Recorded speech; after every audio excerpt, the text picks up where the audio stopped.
এই বিষয়টোত আমি আজি ভকত চাপৰি ৰাইজ সম্পূৰ্ণ আনন্দিত হৈছোঁ আৰু তেখেতসকলে অন্য নহয় আমাৰ আউনীআটী সত্ৰৰ শ্ৰদ্ধাৰ পূজ্যপাত সত্ৰাধিকাৰ প্ৰভু ঈশ্বৰে এককভাৱে ভকত চাপৰি অঞ্চলক সুৰক্ষা প্ৰদানৰ ক্ষেত্ৰত যি বলিষ্ঠ ভূমিকা লৈছে জয় জয়তে প্ৰভু ঈশ্বৰলৈ আমাৰ ফালৰ পৰা সেৱা নিবেদন কৰিছোঁ।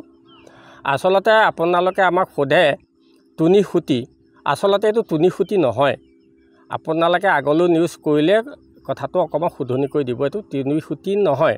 তুনি খুটিটো এই খুটিৰ পৰা আগত আছে এটা সৰু খুটি যিটো বামুণ গাঁৱেদি সোমাই আহিছে আৰু ব্ৰহ্মপুত্ৰ নদীৰ লগত সংযোগ আছে। এতিয়া প্ৰায় ক্ৰমান্বয়ে তুনি খুটিটো ডিপাৰ্টমেণ্টে খান্দি পেলাই অকণমান বহল কৰিছে।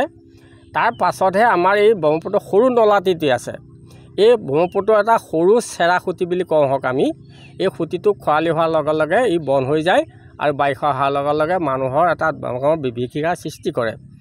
এই খুটিটো বন্ধ কৰি দিয়াৰ লগে লগে আমাৰ ভকত চাপৰিত থকা 16খন গাঁৱক যোগ কৰি পেলাই আলিমূৰ বকুৰাৰ পৰা ধৰি আপোনাৰ কৰ্দৈগুৰি আদি এলেঙিৰ পৰা ধৰি গোৱালগাঁৱৰ পৰা ধৰি গোটেই অঞ্চলটো আমাৰ ভকত চাপৰিয়ে সুৰক্ষা প্ৰদান কৰি আছে।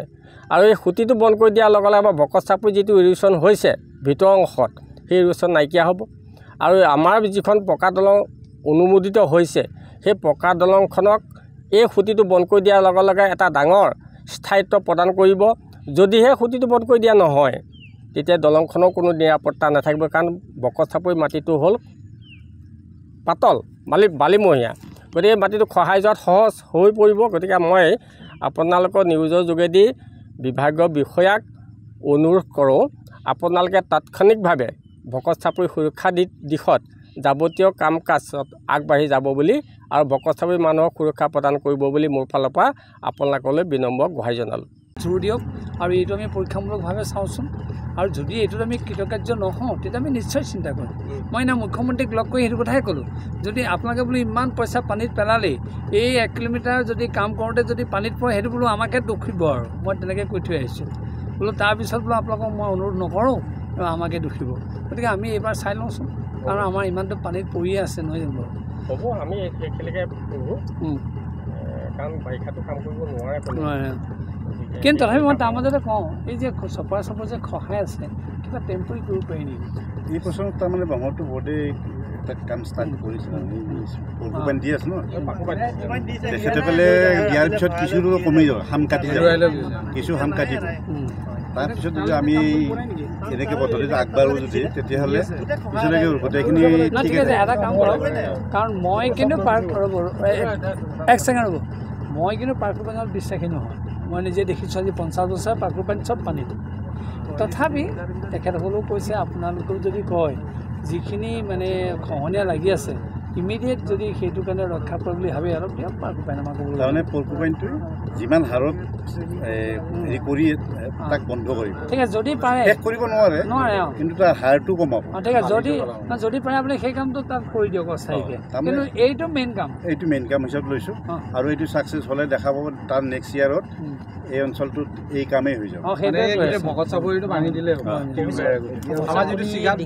ভকত চাপৰিকে ধৰি বৃহত্তৰ নামনি মাজুলী অঞ্চলৰ সুৰক্ষাৰ বাবে চৰকাৰী পক্ষকো দাবী জনাই আহিছে। আজি ৱাটাৰ ৰিচোৰ্চৰ লগত আহি পেলাই ভকত চাপৰিৰ মুখতে সোমাই অহা খুঁটিটো বন্ধ কৰাৰ কাৰণে মুখ্যমন্ত্ৰীক আহ্বান জনাইছে। কি ক'ব এই মুহূৰ্তত? আজিতো আমাৰ নিজৰ তিথি আছিলে, লীলাকান্ত ফাঁচৰ তিথি। মই তিথি এৰি থৈ গুচি আহিছোঁ। এইটো কাৰণে আহিছোঁ কাৰণ ৰাইজ আমাৰ প্ৰাণৰ, আৰু মাজুলীৰ এটা অংশ এই ভকত চাপৰিকে কেন্দ্ৰ কৰি সোমাই আছে। আৰু ইতিমধ্যে ছেকেণ্ডাৰে কৈছে ভকত চাপৰিটো এতিয়া মৌ চাপৰি হৈছে, কাৰণ য'ত সমস্ত খেতি ইয়াত সোমাই আছে, কুঁহিয়াৰ খেতি, আপোনাৰ কবি খেতি, আপোনাৰ সৰিয়হ খেতি, ধান বিভিন্ন আছে। গতিকে এই যদি অংশটো খহি যায় তেতিয়া মাজুলীৰ সেই মূল যিটো উৎস সেইটোৱে নাইকিয়া হৈ যাব। আৰু এই মানে চেনেলটো যদি সোমাই যায় কমেও 30-32খন গাঁও গুচি যাব, কেইবাখনো সত্ৰ যাব। মাজুলীৰ এটা অংশ আধা অংশ গুচি যাব। আমি যি মাজুলীক কেন্দ্ৰ কৰি আমি অসমক প্ৰতিনিধিত্ব কৰে বুলি কৈ আছোঁ, গতিকে সেই মাজুলী যদি আধা অংশ গুচি যায় তেতিয়া আমাৰ কাৰণে ইয়াতকৈ দুৰ্ভাগ্যৰ বিষয় কি হ'ব?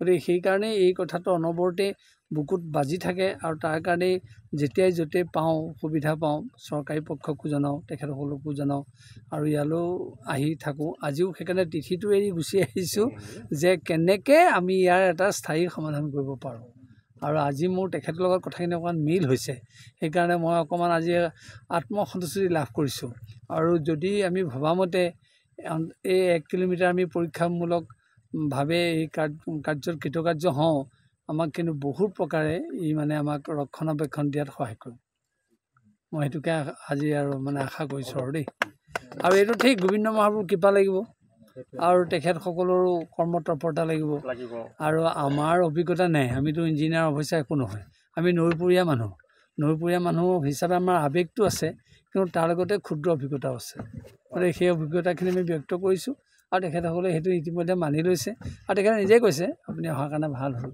এটা আমাৰ বুজাবুজি হ'ল নহা হ'লে হয়তো তেখেতে এটা বুজি থাকিলেহেঁতেন আমি এটা ভাবি থাকিলোহেঁতেন গতিকে সেইকাৰণে আমি আশা কৰিছোঁ যে অদূৰ ভৱিষ্যতে তেখেতৰ নেতৃত্বত ইয়াত আমাৰ ভকত চাপৰি ৰাইজে অন্ততঃ ঘাটৰ পৰা ধৰি এটা ভাল সুৰক্ষা লাভ কৰিব ভকত চাপৰিৰ লগতে বৃহত্তৰ নামনি মাজুলী ভকত চাপৰি বুলি কোৱাৰ লগে লগে গোটেই মাজুলীৰ কথা আহিবই আৰু আমি কৈছোঁৱে ভকত চাপৰি যোৱা মানেই নামনি মাজুলীতো যাবগৈ